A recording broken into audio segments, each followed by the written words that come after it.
तू चांद मैं सितारा होता, आसमां में एक आसिया हमारा होता। तू चांद मैं सितारा होता, आसमां में एक आसिया हमारा होता। लोग दूर से सिर्फ तुझे देखा करते और सिर्फ पास रहने का हक हमारा होता। हेलो दोस्तों, नमस्कार। मैं पप्पू यादव मैथ्स की दुनिया में मैथ मास्टर स्वागत करता है। जैसा कि आप देख पा रहे हैं, अभी कंटिन्यू परसेंटेज चल रही है और परसेंटेज में अभी बेहतरीन से बेहतरीन सवाल हम कर रहे हैं, है ना। तो हम आशा करते हैं कि आप कंटिन्यू हमारे साथ इस वीडियो में बने रहें और वीडियो को अंत तक देखें, क्योंकि आप ये देख पाए हैं कि पहले तो हमने लेक्चर का 2 वीडियो डाले हैं। उससे आप सवाल के डिटेल्स गहराई तक जाने की पूरी आपको मौका मिलेगी और सवाल कैसे पूछे जाते हैं एग्ज़ाम में, और अब सवाल पहले कैसे पूछे जाते थे, अब कैसे पूछे जा रहे हैं, ये सब आप लेक्चर वीडियो देख के जान सकते हैं, है ना। और फिर उसका इस्तेमाल कैसे, उसका अप्रोच एग्ज़ाम में पेपर में अप्रोच कैसे लगाना है, वे सभी तरीका हम सवाल के माध्यम से बता रहे हैं। ठीक है, तो चलिए हम शुरू करते हैं क्वेश्चन। ठीक है,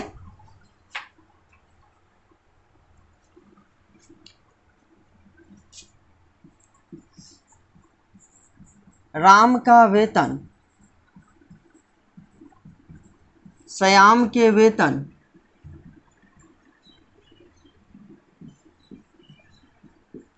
से 60% अधिक है,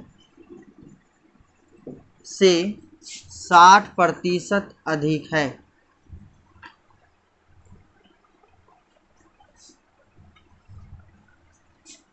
तो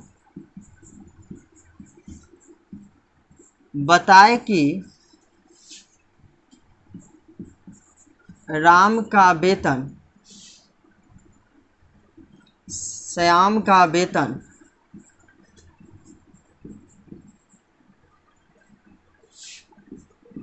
राम के वेतन से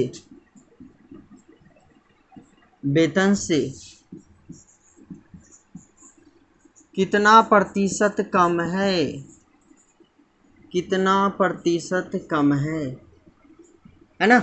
क्या हमसे पूछा है? राम का वेतन श्याम के वेतन से 60% अधिक है, तो बताए कि श्याम का वेतन राम के वेतन से कितना प्रतिशत कम है। तो एक बात बताइए, 2 तरीका बनाने के। अगर आप चाहे तो पहले ये राम है और ये श्याम जी है ना, राधे श्याम रसिया, है ना। तो बताइए, ये राम जी है और ये कौन है? श्याम जी है। तो राम का जो वेतन है श्याम के वेतन से 60% अधिक है। तो सोचिए कि श्याम का वेतन यदि 100 है तो इससे 60% अधिक है किसका वेतन? राम जी का वेतन। तो ई 0 से ई 0 खत्म, तो ई कटेगा 8 बार में और ई कटेगा 5 बार में, तो ये कितना हो जाएगा? 5। 8 दूनी 16, 5 दूनी 10, है ना। तो बताइए, राम का वेतन 100 माने तो श्याम का वेतन कितना हो गया? 60% अधिक है ना, तो कितना हो गया? 160 हो गया। कोई दिक्कत है? कोई दिक्कत नहीं। अब कहता है श्याम का वेतन राम के वेतन से कितना प्रतिशत कम है, प्रतिशत कमी पूछा है। तो बताइए, श्याम जी का वेतन राम जी के वेतन से कितना कम है? तो अनुपात में अनुपात कितना कम है? तो 3 कम है, क्या कि 5 है, ये 8 है, तो श्याम कितना कम है? 3 ना कम है राम से। अब बताइए कितना में कम है, कितना में कम है? तो 8 में ना कम है। अगर 5 होता, अब सोचिए कि 5 में कम है, तो 5 होता तो क्या कम होता श्याम? नहीं ना होता। 8 है राम तब ना कम है। अब परसेंटेज के चर्चा है इसलिए 100। ठीक है, इसको काट लीजिए, 2 चौका 8, इसको काट लीजिए, 2 चौका 8 और 25 चौका 100, 25 तिया 75, अब बटे कितना? 2, तो कितना आ जाएगा? 37.1/2%। कोई दिक्कत है? कोई दिक्कत नहीं। लेकिन हम कहते हैं कि जब भी सवाल में, ये तो छोटा छोटा बात है ना, तो ऐसे हम काट उठ के निकाल लेंगे, ठीक है। लेकिन हम कहते हैं कि 3/8 गुने 100 आया है ना, तो आप ये सोचिए कि 1/8 का कितना होता है? 1/8 का प्रतिशत वैल्यू कितना होता है? तो हम बताए थे कि 1/8 का प्रतिशत वैल्यू होता है 12.5%। तो 1/8 में कितना से गुना किया है? 3 से गुना किया। कितना से? 3 से। तो 3 से गुना किया है, तो इसमें जब 3 से गुना किया है तो इसमें भी 3 से गुना कर देंगे। तो बताइए कितना हो जाएगा? 12 तिया 36, आई 3 इकाई 3 बटे 2 होगा, है ना। तो डिवाइड कीजिएगा तो ये भी आ जाएगा 37.1/2%। ठीक है। तो कोशिश कीजिए कि ऐसे नहीं, ऐसे इस पर चलने के तरीके। ठीक है, इस पर चलिएगा तो फिर सवाल करना आसान है। ठीक है, तो चलिए लिखिए इसको। नेक्स्ट क्वेश्चन देखते हैं। चलिए देखिए, कहता क्या है कि किसी परीक्षा में 60% विद्यार्थी अंग्रेजी में उत्तीर्ण होते हैं। उत्तीर्ण का मतलब क्या होता है? पास होते हैं। ठीक है, 60% विद्यार्थी कौन सी में पास होते हैं? अंग्रेजी में। हिंदी में कहता है 65% हिंदी में अनुत्तीर्ण हो जाते हैं। हिंदी में लैंग्वेज, हम लोग के देश का लैंग्वेज क्या है? हिंदी। हिंदी में क्या हो जाता है? विद्यार्थी फेल हो जाता है। कितना विद्यार्थी? 65% विद्यार्थी। तथा 10% दोनों विषय में अनुत्तीर्ण हो जाते हैं। 10% दोनों विषय में क्या हो जाता है? फेल हो जाता है। तो कहता है बताए कि कुल कितने प्रतिशत विद्यार्थी दोनों विषय में पास हो गए। ठीक है, यही पूछ रहा है कि बताए कि कुल कितने प्रतिशत ऐसे विद्यार्थी है जो दोनों विषय में पास हो गए। तो देखिए यहाँ से दो बात याद रखिएगा। क्या? न ऐसे भी याद रखने वाली बात ना है, लेकिन लिख देते हैं। पास बराबर पास प्लस पास माइनस पास। ठीक है, अगर पास वाला लाना होगा यानी उत्तीर्ण वाला लाना होगा तो पास बराबर होता है पास प्लस पास माइनस पास। माइनस पास के मतलब क्या? दोनों विषय में जो पास हुआ ना उसको। माइनस में किसको लिखेंगे? जो दोनों विषय में पास हुआ उसको, अगर पास वाला लाना है तो। यदि फेल वाला लाना है ना तो ऐसे, फेल बराबर fail plus fail minus fail. ठीक है, कोई से बनाइएगा वही आंसर आना है। आंसर में कोई फर्क पड़ने वाला ना है। देखिए जैसे कहा था किसी परीक्षा में 60% विद्यार्थी जो है अंग्रेजी में पास हो जाता है, तो 60% अंग्रेजी में हम पास करा दिए। कहता है 65% हिंदी में फेल हो जाता है। तो जब 65% फेल होता है यानी पास कितना होता है? तो बताइए। तो कहिए सर 35% विद्यार्थी पास हो जाता है। ठीक है, कहता है दोनों विषय में 10% विद्यार्थी क्या हो जाता है? फेल हो जाता है। और जब दोनों विषय में 10% फेल हो जाता है तो कितना पास होता है? 90% दोनों विषय में पास हो जाता है।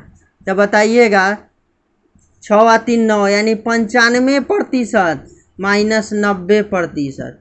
घटाइएगा तो 5% ऐसा विद्यार्थी है जो दोनों विषय में क्या होता है? पास हो जाता है। कोई दिक्कत है? कोई दिक्कत नहीं। मजा आ रहा है? आ रहा है। ठीक है, तो 5% ऐसे विद्यार्थी है जो दोनों विषय में क्या हो जाता है? पास हो जाता है। आप चाहते अगर मान लीजिए हमसे यहाँ से फेल वाला भी निकालते तो भी कोई दिक्कत ना, फेल वाला निकालते तो यो पास वाला आता। देखिए अगर हम फेल वाला निकाले, कहता है 60% अंग्रेजी में पास हो जाता है। तो 60% पास होने के मतलब है कि 40% फेल हो जाता है। अब बताइए 65% हिंदी में पास हो जाता है, तो 65% हिंदी में फेल हो जाता है, तो हिंदी में फेल हो गए। और दोनों विषय में 10% फेल हो जाता है, तो दोनों विषय में 10% फेल हो जाता है। लिख लिए।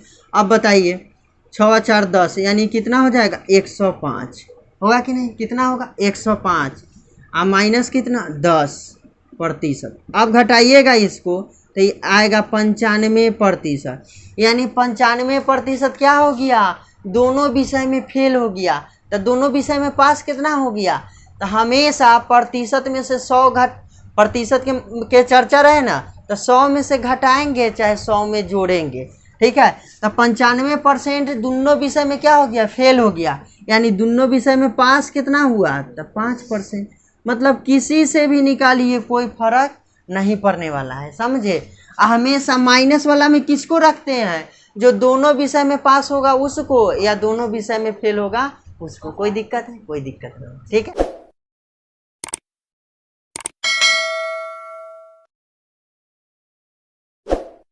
ठीक है, चलिए नेक्स्ट क्वेश्चन देखते हैं। चलिए देखिए उसी टाइप के नेक्स्ट सवाल है, कहता है किसी परीक्षा में 40% विद्यार्थी जो है गणित में अनुत्तीर्ण हो जाता है, गणित में फेल हो जाता है, तभी ना विद्यार्थी के गणित से क्या लगता है, डर लगता है, पढ़ने के मन नहीं करता है, समझे। तो कहता है 30% अंग्रेजी में अनुत्तीर्ण हो जाता है, 30% अंग्रेजी में फेल हो जाता है, ठीक है, तथा 10% दोनों विषय में अनुत्तीर्ण हो जाता है। तो बताए कि कितने प्रतिशत दोनों विषय में पास हो जाएगा। तो हमको निकालना है पास वाला, तो पासे वाला के ना काम करे। तो 40% गणित में फेल हो जाता है, यानी गणित में पास कितना होता है, तो 60%। हमेशा 100 में जोड़ेंगे, चाहे 100 में क्या करेंगे, घटाएंगे, ठीक है। 40% गणित में क्या हो जाता है, फेल हो जाता है, मतलब पास कितना होता है, 60%। 30% अंग्रेजी में फेल हो जाता है, इसका मतलब है कि 70% अंग्रेजी में क्या हो जाता है, पास हो जाता है। और कहता है दोनों विषय में 10% फेल हो जाता है, यानी दोनों विषय में पास कितना होता है, तो 90%, है ना। तो 7 और 6 13, यानी 130 माइनस 90, ठीक है। तो घटाइएगा तो कितना आ जाएगा, 40%, यानी 40% ऐसे विद्यार्थी है जो दोनों विषय में क्या हो जाते हैं, पास हो जाते हैं। कोई दिक्कत है, कोई दिक्कत, ठीक है। चलिए इसको नोट कीजिए, फिर नेक्स्ट क्वेश्चन। चलिए ये डिफरेंट टाइप के क्वेश्चन है, नेताजी वाला क्वेश्चन है। कौन जी वाला क्वेश्चन है, नेताजी वाला, ठीक है। जैसे देखिए क्या कहता है, किसी चुनाव में 2 प्रत्याशी खड़े थे। अब चुनाव में एगो प्रत्याशी खड़ा रहेगा तो इसी जीत जाएगा, है कि नहीं। तो चुनाव में लड़ने के लिए कम से कम 2 चाहिए ना, तब ना हार जीत के फैसला होगा कि। तो कहता है 2 प्रत्याशी खड़ा था, जिनमें से एक प्रत्याशी जो कि 45% वोट प्राप्त करता है, एक प्रत्याशी को 45% वोट प्राप्त होता है, वह अपने विरोधी प्रत्याशी से 540 वोट से हार जाता है। तब बताए कि कुल वोटों की संख्या कितना था। तो देखिए एगो प्रत्याशी जो है, नेताजी जखनी भाषण देने जाएंगे ना, उखनी कहेंगे जमी सलाम करे आसमां सलाम करे, जमी सलाम करे आसमां सलाम करे, कुछ ऐसा कर मेरे दोस्त सारा जहां सलाम करे, है ना। ऐसा ऐसा भाषण सुनने को मिलेगा, ठीक है। तो देखिए कहता है कि पहला जो प्रत्याशी था ना, पहला प्रत्याशी वो 45% वोट प्राप्त करता है, ठीक है, लेकिन विरोधी प्रत्याशी यानी दूसरा प्रत्याशी से 540 मत से हार जाता है, मतलब 540 वोट से क्या हो जाता है, हार जाता है। इसका अर्थ है कि जब पहला प्रत्याशी के 45% वोट मिला है तो दूसरा प्रत्याशी के कितना वोट मिला होगा, 55%। टोटल 100% में से पहला तो प्राप्त कर लिया 45%, तो दूसरा कितना प्राप्त किया होगा, 55% ना। तो बताइए, अब बताइए दूसरा को पहला से कितना अधिक वोट मिल गया, कितना परसेंट, तो 10% अधिक। इसका मतलब है कि ये जीता होगा, दूसरा जो प्रत्याशी है ये 10% वोट से जीता होगा। कितना परसेंट, तो प्रतिशत में 10% वोट से जीता। और सवाल में कह रहा है कि जीत रहा है 540 वोट से। 100% हमेशा टोटल बताता है, टोटल मतों की संख्या। तो 540 बटे 10 गुने कितना 100, ई 0 से ई 0 खत्म, यानी कितना हो जाएगा, टोटल वोटों की संख्या कितना 5400। कोई दिक्कत है, कोई दिक्कत नहीं, मजा आ रहा है ना, ठीक। लिखिए इसको। देखिए कहता है एक गांव की कुल जनसंख्या का 30% पुरुष तथा 25% औरत है। एक गांव के टोटल जनसंख्या में ना 30% क्या है, पुरुष है, और 25% क्या है, औरत है। और कहता है सर्वेक्षण के आधार पर, जब सर्वेक्षण किया गया ना तब मालूम चला कि 200 पुरुष के शादी ना हुआ, ठीक है, 200 पुरुष के क्या हुआ, शादी ना हुआ, यानी अविवाहित है, ठीक है। मतलब 200 पुरुष के क्या ना हुआ, शादी नहीं हुआ। जब सर्वेक्षण किया गया तब मालूम चला, ठीक है। तो कहता है कि बताया कि गांव की कुल जनसंख्या कितना था। तो एक बात बताइएगा, पुरुष की जो संख्या था, पुरुष की जो संख्या था वो कितना था, 30%। 30% पुरुष था, है ना।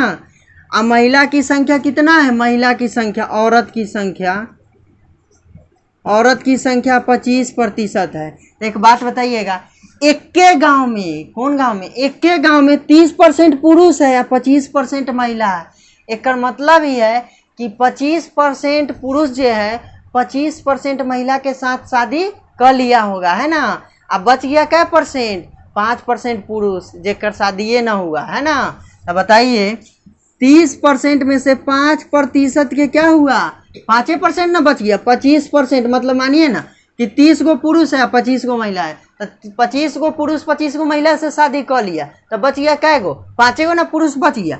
अब ये हमारे अनुसार प्रतिशत में 5 गो पुरुष के शादी ना हुआ, और सवाल कहता है कि 200 पुरुष के शादी नहीं हुआ, 100% तो टोटल को ना बताता है।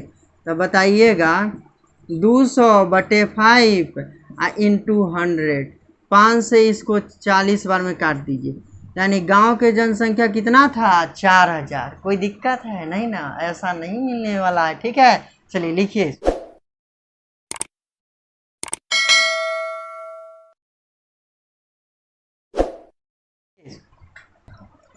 चलिए देखिए नेक्स्ट क्वेश्चन कहता है किसी परीक्षा में प्रत्येक अभ्यर्थी ने विज्ञान या कला, कला के मतलब क्या होता है, आर्ट्स से, ठीक है, या दोनों विषय के लिए 65% परीक्षार्थियों ने विज्ञान में 60% तथा कहता है कि 65% विद्यार्थियों ने विज्ञान लिया और 60% परीक्षार्थियों ने कला लिया, ठीक है। कला मतलब आर्ट्स विषय लिया, ठीक है।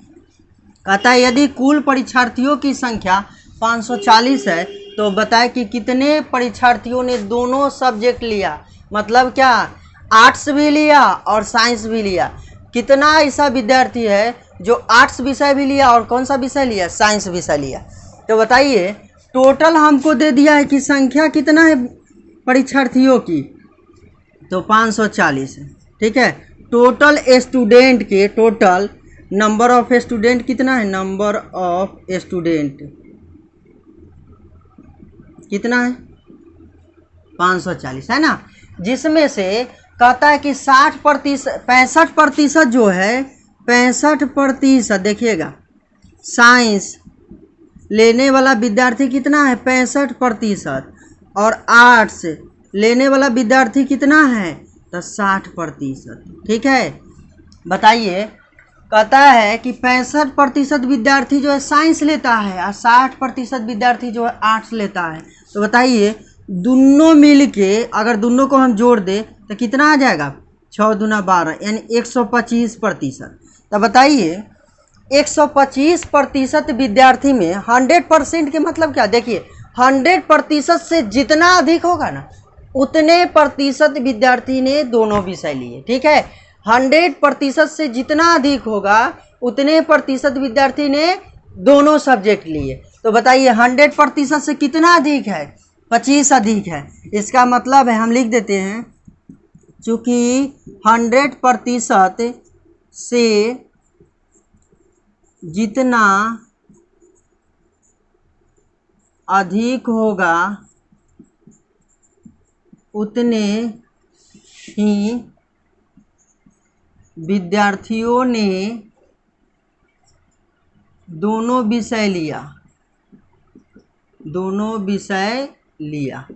कोई दिक्कत है, कोई दिक्कत नहीं। तो 100% से कितना अधिक है, 25 अधिक है। 100% से कितना अधिक है, 25 अधिक है। तो कहता है कि दोनों विषय लेने वाला विद्यार्थी बताइए, तो दोनों विषय लेने वाला विद्यार्थी, है ना। तो बताइए 540 टोटल विद्यार्थी है, जिसमें से 25% जो है वो दोनों सब्जेक्ट लेता है। 100% से जितना अधिक है वो दोनों सब्जेक्ट लेता है। तो बताइएगा 25 से इसको काट दीजिए, 25 चौका 100, 25% था तो परसेंट के बदला में कितना, 100। 4 से इसको काट लीजिए तो 4 इकाई 4, क्या बचेगा, 1, 1 पर 4 14, तो 4 तिया 12, क्या बचेगा 2, तो 2 पर 0 20, 4 5 20, यानी 135 को ऐसे विद्यार्थी है जो दोनों सब्जेक्ट लिए, ठीक है। कोई दिक्कत है, कोई दिक्कत नहीं, ठीक है। तो आज के लिए इतना ही, फिर हम मिलते हैं नेक्स्ट वीडियो में बेहतरीन से बेहतरीन सवाल लेके, ठीक है। नमस्कार।